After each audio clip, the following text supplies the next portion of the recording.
Hey everybody, welcome back to the homestead. My name is Kevin and this is Sarah. Well, we're out in the greenhouse today because it's time to start inventorying all of our seed starting supplies for the upcoming seed starting season. We're only a couple weeks away from when we need to start really seriously starting some seeds for this year.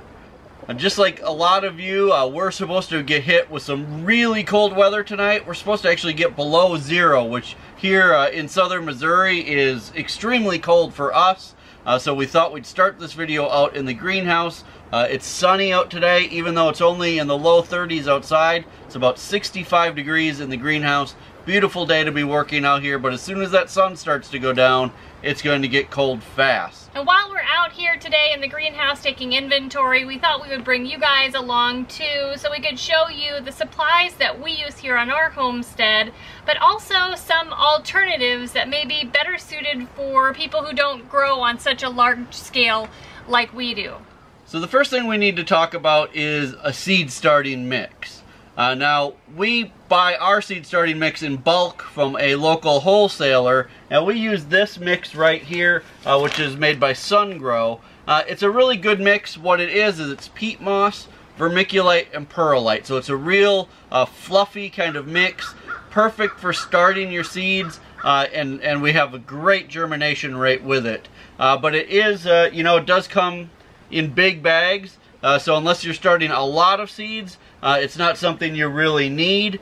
So this is what we actually started with when we were just doing just our own personal garden. This is made by Jiffy. It's natural and organic seed starting mix. It has peat moss, the coconut fiber, some vermiculite, and some lime in it. And this really is a perfect amount for someone who is just starting a few plants or several plants for their own garden. Right, and this we would just buy at Walmart.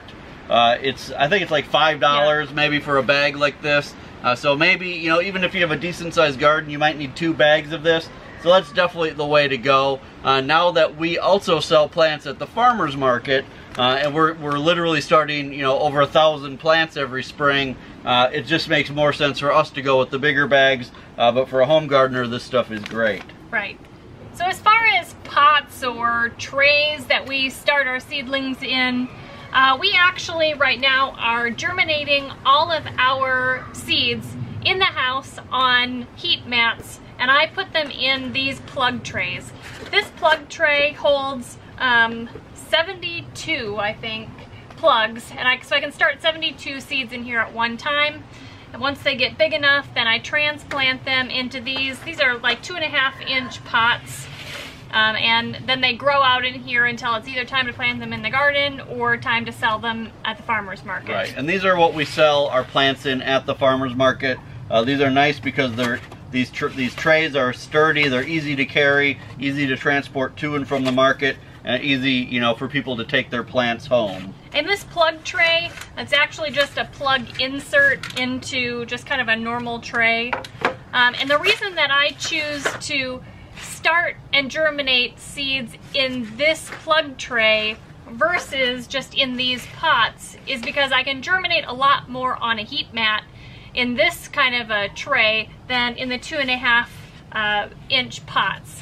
So I just get everything that I can up and going, and then I transfer them to these. And actually when it's a nice time of year, then we bring them outside into the greenhouse to continue growing. Just like with the seed starting mixes, if you're just doing a smaller amount or you're just doing them for your own home use, you really don't need the nicer, you know, professional looking trays and everything. What we started with are actually just these peat pots that you can get right at the regular store. In fact, we still have like a ton of these out in our barn because one year at the end of the season, Walmart had these on clearance for like 10 cents a package or something, and we bought like everything that they had that year. We have a whole like Tupperware bin full of these. Right, and they actually work great.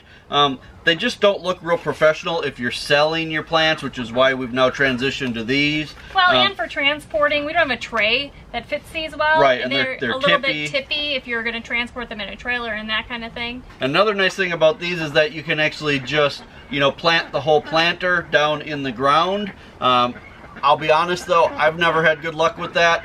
What we like to do is take the planter off, and plant the plant separately, but you can at least compost these and you don't have any waste, which is really nice.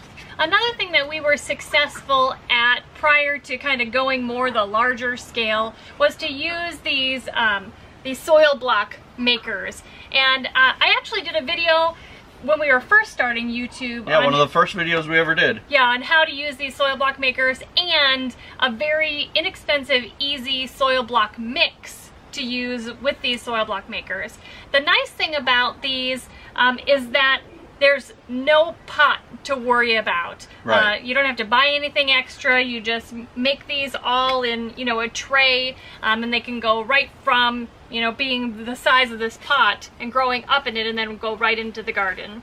We switched away from that when we started growing for other people. We can't really take the little soil blocks to the farmer's market. People just don't get it, and that's okay. But that's why we've transitioned away. Have we not been doing it on such a large scale, I think we would continue using the seed block makers. Another thing I want to add is, you know, this doesn't need to be an expensive endeavor. You can save your yogurt cups or your sour cream containers. You can use little disposable cups. Right, you could red Solo cups. Yeah, you could just use, you know, a flat Tupperware container full of soil and, you know, broadcast your seeds and sprout them in there. It doesn't have to be anything specific, nothing high tech. You just need to start experimenting and figuring out what works best for you. So those are the basic supplies that we use for starting our seeds, but there are a few more things that we do inside the house, which is where we actually plant all of our seeds and actually get them to sprout.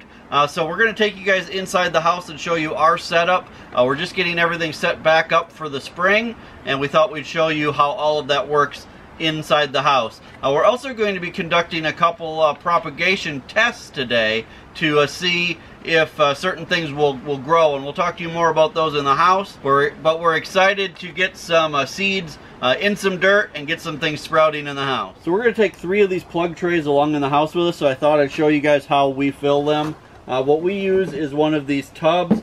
This is actually a cement mixing tub that you can get at Home Depot for like $5. And all we do is we put our plug tray down inside, and then we use an old pot. And we fill it up with our seed starting mix, and then we just sprinkle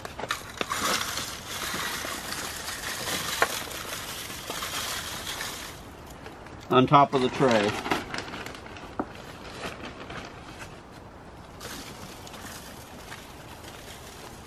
And basically just cover the whole tray up.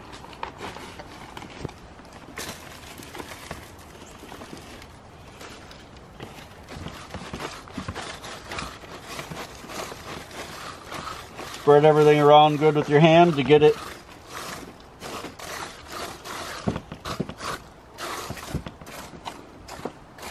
and then what we do is we take an empty tray and just set it on top and just press down lightly, and that just pushes all of the soil into the plug tray, and then that's all ready for planting. If you're in a situation like we are where you want to grow kind of on a larger scale and you don't know where to get supplies like this, go ahead and check out growersolution.com. We've been working with them for a year now. They've got great products, great prices, and there's a coupon code that you can use with them. It's called Traditionalist10. You'll get 10% off of your entire order. So let's take these trays in the house and we'll go in and show you the setup in there and get some seeds in here and talk to you about what we're going to try sprouting today. Alright, so we're in the house now and we're going to be doing a kind of an experiment. We want to try something new this year that we've never tried before. So we're going to be doing some germination testing to see if this is going to work. So what we're planning on doing this summer is growing black oil sunflowers. We plan on getting a sunflower press so that we can make our own sunflower oil. But in order to do that, we need to be able to grow a lot of sunflowers. I figure we'll need at least probably 100 pounds of sunflower seeds, that we grow in order to make any significant amount of sunflower oil. So in order to buy enough seed to plant that many sunflowers would cost us a lot if we were to buy them from a regular seed company. So what we've done is we've looked at alternatives, and what we came up with was buying a bag of black oil sunflowers that are designed for birdseed. Now, we went to Walmart and we looked at the birdseed there, but all of the sunflower seeds that they sell at Walmart are sprayed with different vitamins, and none of them were just plain black oil sunflowers. But we went to our local feed store, and there we were able to pick up a 25-pound bag of black oil sunflower seeds that have nothing sprayed on them, nothing, nothing added to them. And a 25-pound bag, which is more than we're going to need, was like $12. So I've got a bowl of them here. I'm not sure though, I mean, because these aren't really like seed quality, we're not sure if they're going to even sprout. So that's why we're going to try this in here first before we go ahead and plant a big area of them out front. We actually have an area in the front of our property that goes along the road, I guess what would be called our front yard. And we're going to plan on doing sunflowers along the entire front yard, a section that's probably about 125 to 150 feet long and about 6 feet wide. We're going to just plant that whole area with sunflowers. But first we need to know if they're even going to work. So we're going to plant half of this tray today with these black oil sunflower seeds and see if they'll germinate. The other half of this tray, we're going to do another experiment. We have had birdhouse gourds drying up near the top of our red barn, and inside each one of them, they're just filled with seeds. We've had a lot of questions and a lot of requests that we sell those seeds, but we don't know if they are viable. Up at the very top of our barn, it gets very hot, so it's possible that the heat has sterilized the seeds. So before we go ahead and start selling those, we want to be confident that they will germinate. So we're going to do the other half of this tray with those birdhouse seeds to make sure that they will actually grow. If they are successful, then we'll be able to start selling them through our Etsy store. Right. Now, it's too early for either of these plants to be grown outside. So once these come up, the birdhouse gourds for sure we'll have to just probably throw away. Maybe we can feed them to some of the animals or something like that. The sunflowers, I may try to raise a couple in a pot in the greenhouse and just see what they do, but it's much too early here in Missouri to put these outside yet. We won't plant these in the ground until probably May. Right. But today we're going to try the experiment. I'm going to plant this half of the tray, which is 36 plants of the sunflowers, and Sarah's going to plant that half with the birdhouse gourds, and we're just going to see what happens over the next week or two and see what percentage of these come up. After we're done here, we're going to take this and take you guys over to our kind of germination station that we have set up here, so we can go over some more of the equipment that we're using and maybe to give you an idea of what you can start in your house, either on this scale or a smaller scale.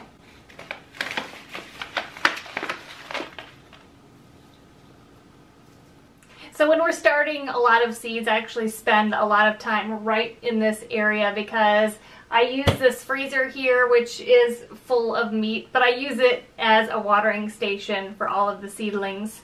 When I have seeds in the house and I'm babying them, I'm watering them with just a squirt bottle, a cheap old squirt bottle, twice a day.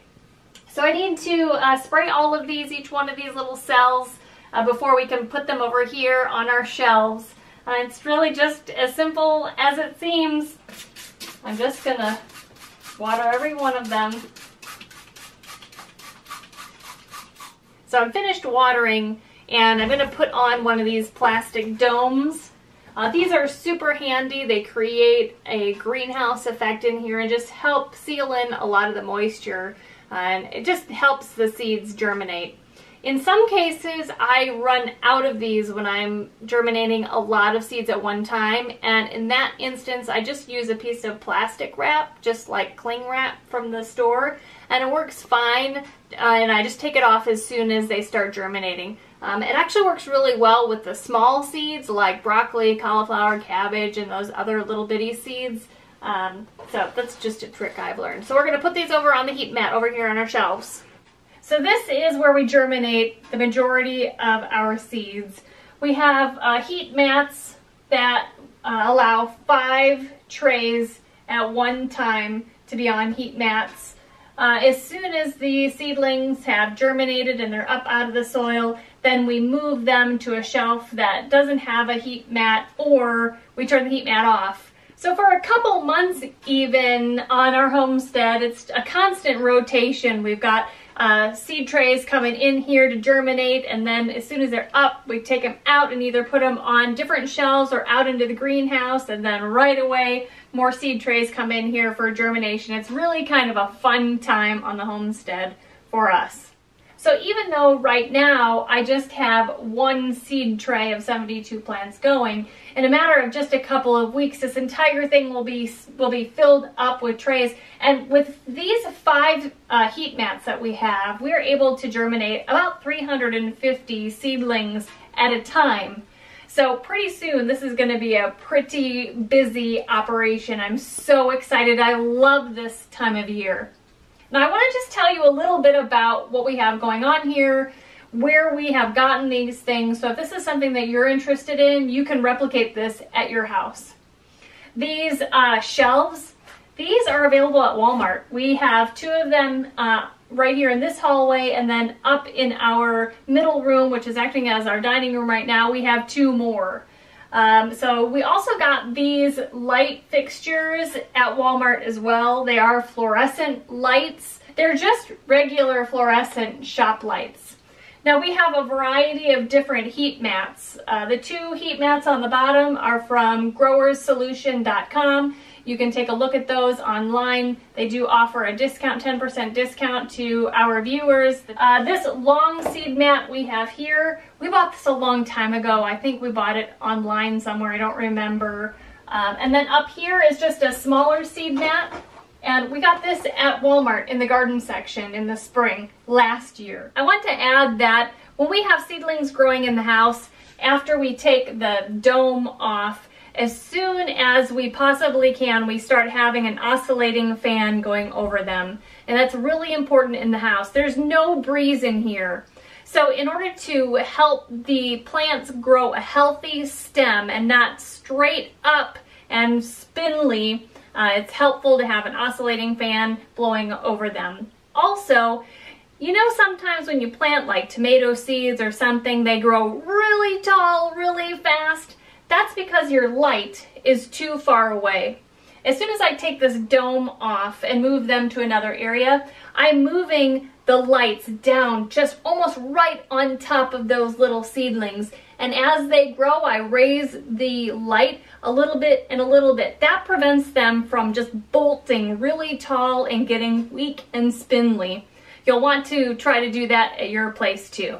So you guys, I'm so excited for this experiment we have going on, mainly because it gave me an opportunity to get my hands dirty, to get a little bit of a jump on spring, or what feels like a little bit of a jump on spring. I hope you follow it along. We're going to be posting pictures of the progress on Instagram and Facebook, so make sure you follow that and check us out, even though we will be showing it here and there on our YouTube videos. But also, I want to see what you guys are up to when you starting your seeds. Make sure you tag us on Instagram and Facebook so we can see what you're up to. So I hope you found this video helpful. We'll have more along these lines coming up in the future for sure. If you enjoyed this video and our channel, please subscribe if you haven't already. Don't forget to check us out on Facebook and Instagram. And until next time, thanks so much for stopping by the homestead. Take care, and God bless.